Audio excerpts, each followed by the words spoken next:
किसान भाइयों, अब फिलहाल हम आपको बताएंगे कि रानी मक्खी जो होती है वो छत्ते में किस तरीके से काम करती है, और ये बताने के लिए हमारे साथ हैं रवि। रवि, आपसे मेरा अनुरोध है, जो रानी मक्खी है उसकी क्या प्रक्रिया होती है और इनमें कौन सी रानी मक्खी है वो हमारे दर्शकों को आप बताएं। रानी मधुमक्खी का साइज जो है सबसे बड़ा होता है, लंबा होता है। रानी मधुमक्खी 24 घंटे में 500 से 2000 तक के बीच के अंडे पर 24 घंटे में देती है। रानी मधुमक्खी का काम होता है पूरे डब्बों की देखरेख करना जी। और रानी मधुमक्खी पूरे बॉक्स में एक ही होती है जी, जो कि जिसकी एज 2.5 साल तक की होती है। यानी जो पूरे डब्बे की मधुमक्खियां हैं वो रानी मक्खी एक तरीके से कह सकते हैं कि उसको फॉलो करती हैं जी, कि कैसे काम करना है, वो सारी प्रक्रिया होती है जी।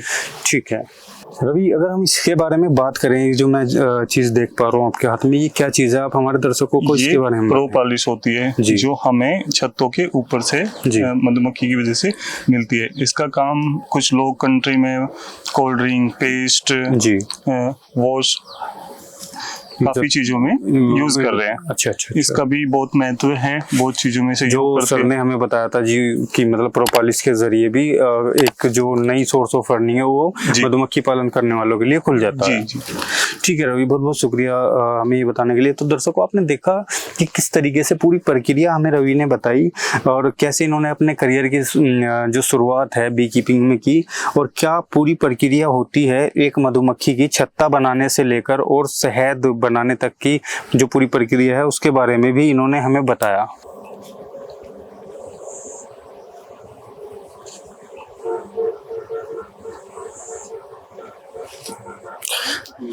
तो रवि, जैसा कि हम ये देख पा रहे हैं, ये जो मधुमक्खियां नीचे पड़ी हुई हैं, क्या कारण है, कैसे किस वजह से ये नीचे पड़ी हुई हैं? ये इंसेक्टिसाइड की तरह वजह से जो इन पे है कि काफ़ी इन पे प्रभाव पड़ा है उस चीज़ का, और इनको उस चीज़ की वजह से काफ़ी प्रॉब्लम है। वो एक जहर है जो कि लोग स्प्रे करते हैं और फल पौधों पे, पेड़ पौधों पे, वो नहीं करनी चाहिए, बहुत कम करनी चाहिए।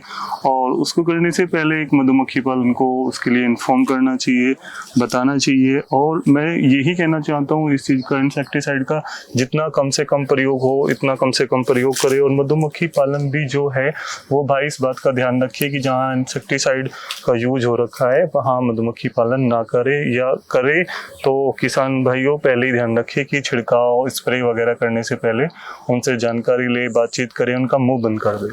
मतलब कहीं ना कहीं एक ऐसी चीज देखने को मिली है ये कि मधुमक्खी पालन में जो हम लोग स्प्रे करते हैं उससे मधुमक्खियों को काफी नुकसान होता है और बहुत हद तक वो डैमेज हो सकती है मधुमक्खियां। तो जो हमारे जो मधुमक्खी पालन करने वाले किसान भाई हैं उनसे खासकर अनुरोध यही है कि जब भी वो मधुमक्खी पालन करें तो वो इस चीज का ध्यान रखें कि आसपास में जहां भी वो अपनी बॉक्सेस को रख रहे हैं या कॉलोनीज को रख रहे हैं तो आसपास के क्षेत्र में लगभग इंसेक्टिसाइड ना के बराबर हो, मतलब वहाँ पे हो ही ना। जी बिल्कुल, ये भी चीजें, क्योंकि जो फ्लोर होता है, जो फ्लोरा होता है, उन पे सब पे छिड़काव करेंगे तो उनका सारा जो प्रभाव है वो मधुमक्खी पे पड़ेगा, जिससे कॉलोनी में भी काफी नुकसान है, मधुमक्खियों को भी काफी नुकसान है, और किसान भाइयों को तो है ही उस चीज का काफी नुकसान। जो मधुमक्खी पालन है उसको तो सारा नुकसान उसी को झेलना पड़ता है जी। ये कॉम शीट है जी। जब ब्रीडिंग होती है जी, तो मधुमक्खी की संख्या बढ़ जाती है तो उनको एक्स्ट्रा फ्रेम चाहिए, उसके लिए ये वैक्स से तैयार होती है कॉम शीट, और ये सस्ताकार कोन पे होती है, सारा जो ना सारे सस्ताकार कोन पे। इस पे क्या है, वर्कर इसको रेज करते हैं जी, सेल बना देते हैं, ऊपर उठा देते हैं, उसके बाद रानी अंडा देना शुरू कर देती है और वर्कर नेक्टर पोलन डालना शुरू कर देता है। दूसरा जो एक और जो नुकसान है वैक्स मोथ का, अभी आपने देखी होगी एक तितली की, जब एक्स्ट्रा ऑफ सीजन में एक्स्ट्रा छत्ते होते हैं हमारे तो उनको सेव करना होता है, एक्स्ट्रा छत्ता निकाल के कोई पॉलिथीन कवर लेके उसमें रख देना होता है, तो वो छत्ते बच जाते हैं। अगर लापरवाही करते हैं तो जो वैक्स मोथ की सुंडी है वो उन सबको नष्ट कर देती है, और इसमें बहुत लेबर लगती है। 1 किलो मोम तैयार करने के लिए 10 किलो 8 से 10 किलो शहद खा जाती है वर्कर जी, तो शहद से 10 गुना रेट होगा, टाइम लगेगा इनका। अगर हम अपना छत्ता बचा लेते हैं, जैसे ये छत्ता है, ये रेज किया हुआ है जी जी जी, ठीक है जी, तो जब इसको हम बचा लेते हैं तो बी कीपर की सफलता है। तो मतलब उसमें कहीं ना कहीं जो लागत होती है वो कम हो जाती है। जब जरूरत पड़ेगी जी, जब ब्रीडिंग होगी सीजन पे जी, तो छत्ते मांगेंगे। जी, अब हम छत्ते की सीट की बजाय अगर छत्ता देंगे तो उसकी वो सफाई करके उस पे एगलिंग नेस्टेड कॉलोन डालना शुरू कर दे। अक्सर जो कॉलोनाइज होती है मतलब ये बढ़ती जाती है जैसे मधुमक्खी, तो उससे भी किसी तरीके से किसान को फायदा मिलता है क्या? जैसे मल्टीप्लाई जैसे अंडे देती है मधुमक्खी 1 से 2000, तो उसमें मधुमक्खियां बढ़ती हैं क्या? और हाँ बिल्कुल बढ़ती है। और जब मल्टीप्लाई हम करते हैं, डिवीजन कहते हैं उसको जी, एक तो प्राकृतिक बंटवारा होता है जैसे हमें भी होता है जी, दूसरा हम भी कर देते हैं डिवीजन। जैसे 20 फ्रेम पे है जी, तो हम 5 फ्रेम निकाल लेते हैं, उस पे रानी मक्खी होनी चाहिए एक जी, फ्रेम पे।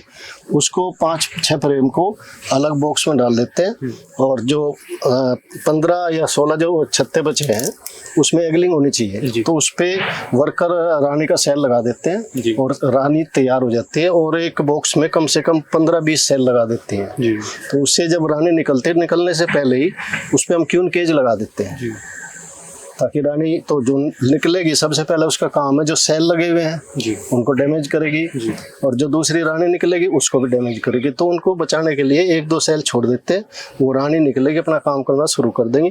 जो हमारे पास सेल में रानी है वो हम डिवीजन, अगर हम सपोज करो हमें 10 डिवीजन या 10 रानियाँ हैं तो हम डिवीजन कर लेंगे, जी, जी, बॉक्स को 2 पार्ट में कर लेंगे जी, और उसमें 5 फ्रेम पे रानी और 5 फ्रेम विदाउट क्यून के हम रख लेंगे।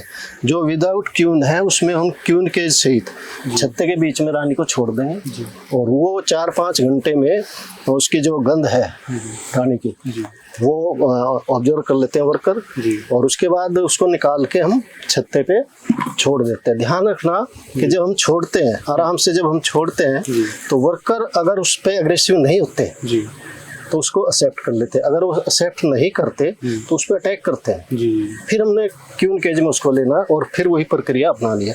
2-3 बार में एक्सेप्ट कर लेती है और हमारी एक नई कॉलोनी तैयार हो जाती है। बहुत बहुत शुक्रिया सर, क्योंकि अपने रवि एक युवा फार्मर हैं, उनका भी मार्गदर्शन किया है, तो बहुत बहुत शुक्रिया आपका भी। रवि, सबसे पहले ना जो अंत में मतलब मैंने आपसे शुरुआत में पूछा था एक सवाल कि सर ने आपका मार्गदर्शन किया और जो भी चैलेंजेस रहे वो भी आपने हमें बताए, लेकिन इस प्रक्रिया में कहीं ना कहीं जब आपने एक शुरुआत की तो एक बड़ा महत्वपूर्ण सा पॉइंट आता है इनकम जी। तो लगभग कितना, जैसे 100 बॉक्सेस का अगर हम उदाहरण लेते हैं तो कितनी इनकम जी पहले बार में जी हो जाती है या क्या प्रक्रिया है उसकी? जैसे हमारा एक बॉक्स है 10 फ्रेम का है, 8 फ्रेम का है, उससे एक बॉक्स से हमें 8 से 10 लीटर 15 लीटर किलो तक शहद मिल जाता है, जिसका अभी मार्केट रेट 100 है, प्लस भी हो जाता है। तो मतलब जितना ज्यादा होता है उससे इतनी अच्छी इनकम हमें होती है। मतलब रेट के ऊपर चीजें डिपेंड करती है। और इसमें लगभग जो फार्मर है वो मतलब अपना रिकवर कर लेता है पहली बार में, या पहली बार में अपने जो सारे बॉक्सेस है और इतना अच्छा मतलब जो व्यवसाय है, काम है, उतना अच्छा चलता है फीड से, तो कर लेता है। और अगले साल तक हमारे जो बॉक्सेस है वो सब अपना नए हो जाते हैं, आगे बॉक्स बढ़ जाते हैं, नए बॉक्स तैयार हो जाते हैं, नए छत्ते मिल जाते हैं। मधुमक्खियां जो एक तरीके से कह सकते हैं कि मधुमक्खियां भी अगर वो अपनी बचा लेता है तो कहीं ना कहीं एक वो भी बड़ी सेविंग है अपने आप में जी। सर, आपसे अनुरोध है, इस चीज पे आप क्या कहना चाहेंगे कि जो एक इनकम प्रोसेस है वो किस तरीके से एक मधुमक्खी पालक जैसा मैंने पहले भी बताया, हम हनी के ऊपर डिपेंड अगर रहेंगे जी तो ज़्यादा प्रॉफिटेबल नहीं है। उसके साथ साथ जो दूसरे प्रोडक्ट है, जैसे मैंने बताया आपके बी वेनम है, रॉयल जेली है, प्रोपालिस है, पोलन है, वो हम कलेक्ट करते हैं तो इनकम बढ़ जाएगी जी। उस पर ध्यान देना चाहिए। और दूसरा, शहद की तरफ अगर हम कम ध्यान देते हैं निकालने का, 15 दिन में 20 दिन में अगर निकालते हैं तो ब्रीडिंग बड़ी तेजी से होती है जी जी जी। और मेन ये है कि सुपर पे में बी कीपिंग करनी चाहिए। जो साइंटिफिक बी कीपिंग है वो सुपर पे है जी जी। आमतौर पे जैसे आप भी देख रहे हैं सिंगल पे है जी जी। और यहाँ इंसेक्टिसाइड में भी देख रहा हूँ, इंसेक्टिसाइड से यहाँ काफी बीज डैमेज हुई है, नहीं तो जैसा यहाँ पे फ्लोरा था इंसेक्टिसाइड का यूज ना होता तो ये डबल पे हो जाते सारे जी जी। तो इसका ध्यान हमें रखना चाहिए, जहाँ भी इंसेक्टिसाइड वहाँ कोशिश करें ना रखे और रखे तो किसान से संपर्क में रहे। व्हाट्सएप ग्रुप बनाए, जो आसपास में 10, 20, 30 किसान है, 50 किसान है, व्हाट्सएप ग्रुप बना के वो किसान मैसेज डाले, भाई मैं आज या कल स्प्रे करूँगा, तो बी कीपर अपना जो है प्रोटेक्ट कर लेगा। वो गेट बंद करके एक दिन के लिए, 4-5 घंटे के लिए, उसके बाद खोल देगा। चूँकि जब हनी बीज दिन में जाती है और वो फ्लाइट कर रही है, तो आजकल ट्रैक्टर माउंटेड है, पूरा कवर करके चलते, तो जो उसके नीचे बीज आ जाती है वो या तो वहीं पे डैमेज हो जाती है, या फिर वो बॉक्स के अंदर भी अगर आ जाती है तो वो नेक्टर डालते हैं तो उसमें इंसेक्टिसाइड का प्रभाव हो जाता है, दूसरी मधुमक्खियों को भी, क्वीन को भी। तो ये बहुत मतलब किसानों से भी अनुरोध है कि इंसेक्टिसाइड का कम से कम प्रयोग करें। और एक पूरे वर्ल्ड में एक चला हुआ है जैसे पानी बचाओ, ऐसे ही आपने भी देखा होगा एक स्लोगन है, मधुमक्खी बचाओ, प्रकृति बचाओ।